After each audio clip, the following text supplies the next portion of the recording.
Let's talk a little bit about adult-based questions. First, what do we ultimately want to achieve from this interaction? So if I could wave a magical wand and I could walk out with an outcome, what is that? We want to think about, again, if I go have this conversation, if we meet these priorities, if we get this thing happening, what is the outcome I'm looking for?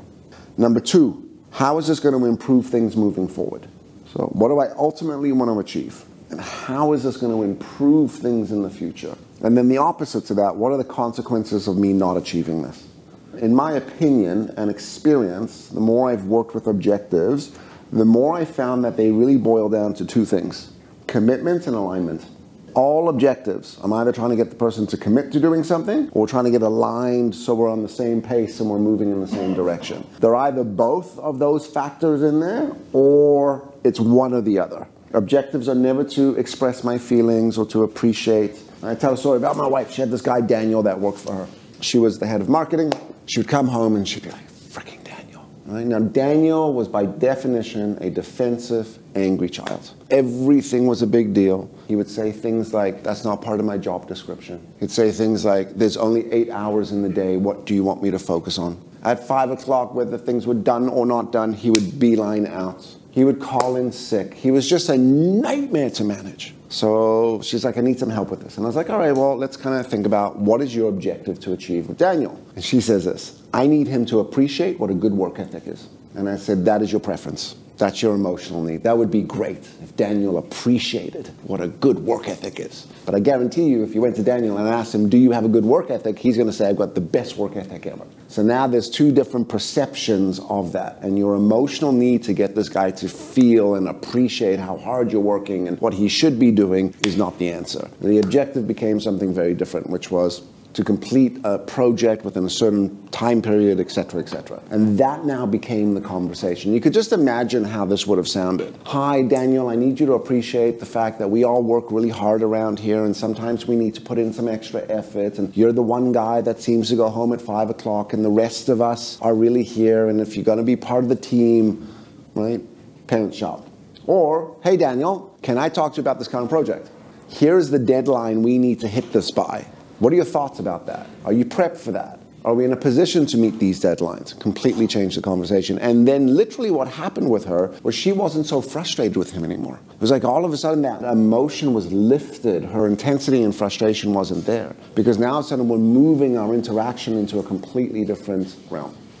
This is like the yin and the yang, right? The day versus the night. This is what we need to focus on, and this is what I'd love to do. And one of the things we also tend to experience is the more we focus on the objective, the more we gain the preference alongside of that. In other words, I get that emotional need, like, okay, this person's now acting and behaving this way. It's not irritating me anymore. Now, I'll share this. The closer you are to the scenario, the harder it's going to be for you to figure out what the objective is. Because when there's history and there's emotions and there's experience, we're way more driven through our amygdala than we are our actual frontal lobe. So sometimes sitting down with a peer and being like, listen, let me tell you about the scenario. This is my objective. What do you think? And having that back and forth with your peer or that feedback loop with someone, I think is important. The next thing that we want to think about is that whole acronym of SMART, which is specific, measurable, achievable, realistic, and timely. That's kind of the same thing we want to apply to our objectives. Is my objective specific? Yes.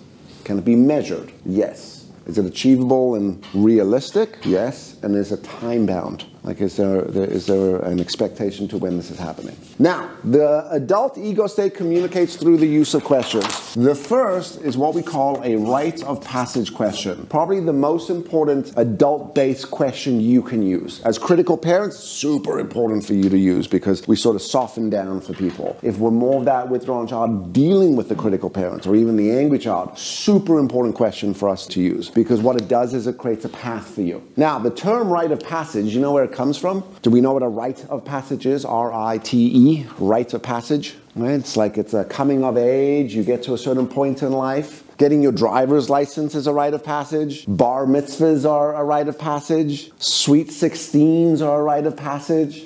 I like to think about the rite of passage. You've all seen the movie 300. Gory, bloody movie. The opening scene is this young, frail little boy that is sent out into the wilderness to go kill the wolf. It's like the king. And anyway, the next scene is after a bunch of stuff, this big, strong, sort of young, muscular adult comes back and he's got the wolf sort of skin on him. And, you know, that was his rite of passage into becoming the king. Now, we want to think about a rite of passage in communication, like, have I created this passage to adult to adult? Now, the rite of passage, very specifically, is a question. And it does two very important things. First, it's an invitation. It's a permission-based question. It sounds soft. So for the critical parents in the room, you're going to have to soften up a little bit.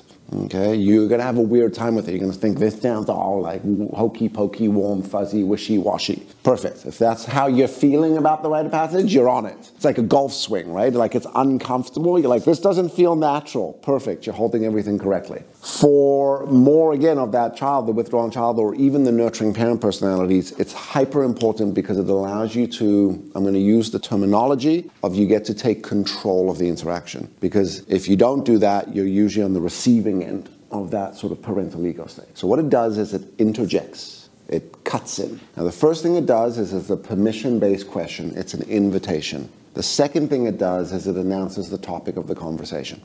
So, come to my office today, 4 p.m. Really bad rite of passage question. Hey, can you and I get together at 4 p.m. today to discuss X, to resolve Y, and to make a decision on A, B, and C? Sure, I'll come in and have that conversation all day. Right? Because when there is absence of information and understanding, there's an absence of comfort. And people will fill in the gaps. Another really bad rite of passage question. Do you have a minute? Anyone ever say, you got a minute? Right? People are like, sure. Listen, I want to talk about your performance lately, and there's some concern. Whoa, wasn't prepared for that. I've used the rite of passage when it comes down to terminating someone. Because how do we normally terminate someone? Yeah, you got a minute? Right? No, leave everything at your desk. Someone will take care of that for you. You walk in the office, and Sean's there, and Belle's there, and Carrie's there, and it's like, oh, what have I just walked into right now? Right? Little folder there. And there's a good chance that we get the child ego state in the moment, which is the withdrawn child. And then by the time they leave, they're angry child. And that's the joke why you don't let someone go on Friday. Because they go home and they drink, get angry, say and do things, emails get fired off. If you do it on a Monday, Tuesday, the psychology is they wake up the next day, it's still early in the work week, my mindset's still sort of professional, might get on with it a little more effectively. So here's what I've used to terminate someone. We've made the decision to terminate your position. Can we sit down and discuss what the exit is going to look like? Shitty conversation, but way better for me to sort of get that up front. So ideally, the person's coming in more as the adult versus anything else. I wasn't like, now, let's get together Thursday. It was, can we sit down right now to discuss your exit, blah, blah, blah, blah, blah, blah. And again, I use that as an example because it's a sensitive topic. And one of the things that the rite of passage question does is it helps us deal with very difficult conversations and difficult situations. Sensitive. Now let's say the critical parent's firing at me. We could use rites of passage questions in the interaction to help us get back to that adult to adult. Now I'm not going to say, are you aware that you're acting like a critical parent? Maybe, by the way, if the other person's done the program or we've got that language and they understand that, but that's an information-seeking question. I might sort of use these. Look, would you be okay if I clarified a couple things? It says, yes, here's my clarification. Would you be open for me to share some of my thought to what this position or what you just said is? Or even better, can I share my thought to what that positional thought is? Sure. What's your thought? What's your position? Right? So we're inviting them in, and again, we're announcing that topic.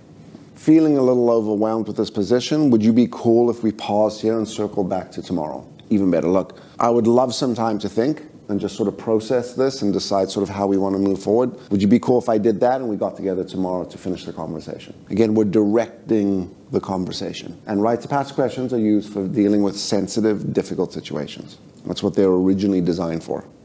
Now, where this actually came up, my father used to roll in my office every day at 4 p.m., right? Raging, barraging, critical parent. Every day, 4 p.m., doof, doof, doof, doof, doof, down the halls. I mean, I got so used to the 4 o'clock beating that like I could hear. I'd be like, oh, it's about 4 p.m. in the afternoon. Doof, doof, doof, doof, doof. Walk in the office, close the door. And he would just unleash.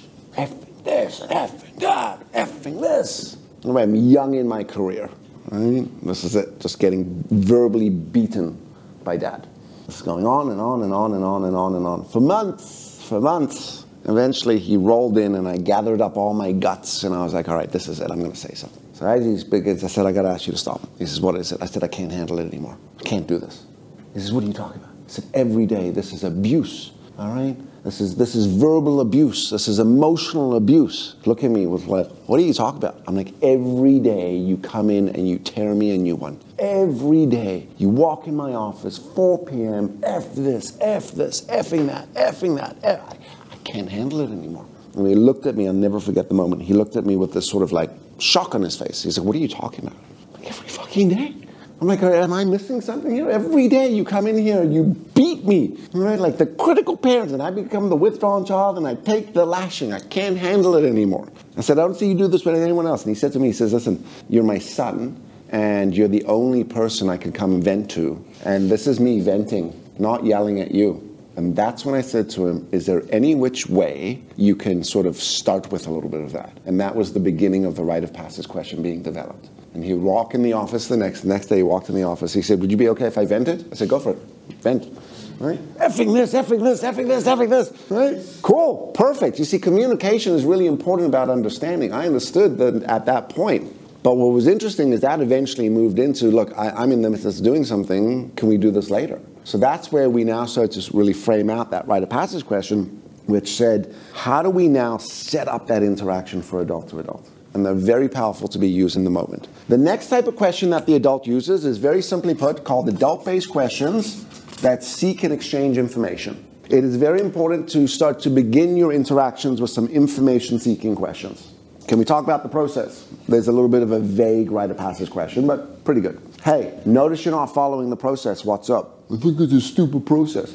Okay. Can you tell me more about the reasons you think it's a stupid process? Because it bogs me down, it disrupts, it's not smooth, it's not this. Okay, do you have a suggestion for the process? Well, not really. All right, well, would you be willing to follow the process until we develop a new one? Rite of passage. Would you be willing to get tomorrow to discuss maybe looking at how we could sort of adjust this process? And can I ask that you come prepared with some ideas? So those questions there were really information seeking. And what the information seeking questions do, selfishly, is they get me and the adult. Because when I'm populating that information, I'm not operating on my perception. So very selfishly, we might argue information-seeking questions are more important for you.